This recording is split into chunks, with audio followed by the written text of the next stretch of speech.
যে আমি কি আসলে কোনো নেশার মধ্যে রয়েছে যাকে কিনা। আপনারা বিশ্ববিখ্যাত অর্থাৎ বাংলাদেশের শ্রেষ্ঠ ক্রীড়া সাংবাদিক হিসেবে চেনেন, অথবা বলা যায় যে স্পোর্টস জার্নালিস্ট এবং অ্যানালাইসিস্ট করে থাকে রিয়াসাত আজিম, তার ভুলটা দেখেন কোথায়। তার মতো একটা সিনিয়র সাংবাদিক সে কিভাবে এতটা ভুল করতে পারে, সেটা হচ্ছে না জেনে বা না বুঝে একটা প্লেয়ারকে কিভাবে তার ক্যারিয়ারটা কিন্তু হুট করে ধ্বংস করে দিচ্ছে। সে চাইলেই কিন্তু ধ্বংস করে দিচ্ছে, আবারও সে চাইলেও ঠিক করে দিচ্ছে। এটা আপনারা কিছুক্ষণের ভিতরে দেখতে পাবেন। আমি আপনাদেরকে ডিসপ্লেতে শো আপ করবো যে আসলে রিয়াসাত আজিম সে কি বলছে। যে আমি কি আসলে কোনো সকালে নেশার অর্থাৎ মধ্যে 12টার রয়েছে দিকে কিনা। একটা কথা বলছে, বিপিএল এ আবার রাতে বিতর্কিত সে আবার ক্রিকেটারদের আরো একটা সংবাদ নিয়ে লিস্টে আসছে। রেখে অর্থাৎ বাংলাদেশ ক্রিকেট বোর্ড যদি দলগুলোকে ফ্র্যাঞ্চাইজিগুলোকে ক্রিকেটার চুজ করতে বলে, এর থেকে ভয়ঙ্কর আর কোনো কিছু হতে পারে না।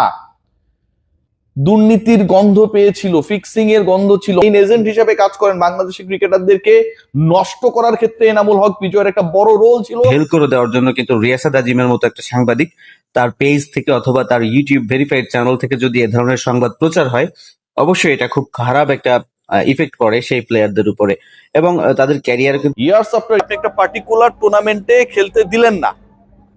ক্রিকেট নিয়ে বর্তমানে যে নাটক আমরা দেখতে পাচ্ছি, বিশেষ করে বুলবুল আহমেদ বিসিবি সভাপতি হওয়ার পর তার নিকটস্থ কিছু লোকজন নিয়ে কিন্তু সে তার বাড়ির মতো করে একটা ডিসিশন মেক করার চেষ্টা করতেছে। তার ধারাবাহিকতায় আমরা দেখতে পাচ্ছি আওয়ামী লীগের আমলে যে ক্রিকেট পরিচালক হিসেবে অর্থাৎ ক্রিকেট সংশ্লিষ্ট কাজের সাথে নিজেকে জড়িত রেখেছিলেন, যেমন মিঠু যাকে বলে, আবার লিপু, নির্বাচক লিপু যার কথা না বললেই নয়, সে তো হাস্যরসিকতার পাত্র হিসেবে পরিণত হয়েছে, ইতিমধ্যে আমরা দেখতে পেরেছি। আসলে তাদের মতো এরকম সিনিয়র পরিচালক অথবা বলেন বোর্ডের বিভিন্ন দায়িত্বে, এবার মিঠু আছে হচ্ছে বিপিএল গভর্নিং কাউন্সিলের দায়িত্বে আছে, কি দায়িত্বে আছে আসলে এক্স্যাক্টলি মনে আসতেছে না, কিন্তু খুব ভালো একটা পোস্টে আছেন। কিন্তু তার থেকে যে বিতর্কিত যে কমেন্টস গুলো আসছে বা সে যেগুলো দিচ্ছে, এটা আসলে খুবই দুঃখজনক। এমন ভাবে কারো কোনো ক্রিকেটারকে আক্রমণ করা বা ক্রিকেট না বুঝে কথা বলা কোনোভাবেই ঠিক হচ্ছে না।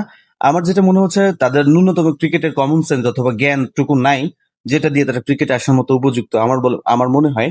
তো সার্বিক দিক দিয়ে মনে হচ্ছে যে বাংলাদেশ ক্রিকেটটা আসলে একটা গোলযোগের মধ্য দিয়ে যাচ্ছে। আসলে এর ফলটা খুব বেশি দিন টিকবে না অথবা ভালো হবে বলে মনে হয় না। বাংলাদেশ ক্রিকেটটা ক্রমশই কেমন জানি আমার মনে হচ্ছে যে অন্ধকারের দিকে নিমজ্জিত হচ্ছে। ধন্যবাদ সবাইকে, ভালো থাকবেন, আল্লাহ হাফেজ।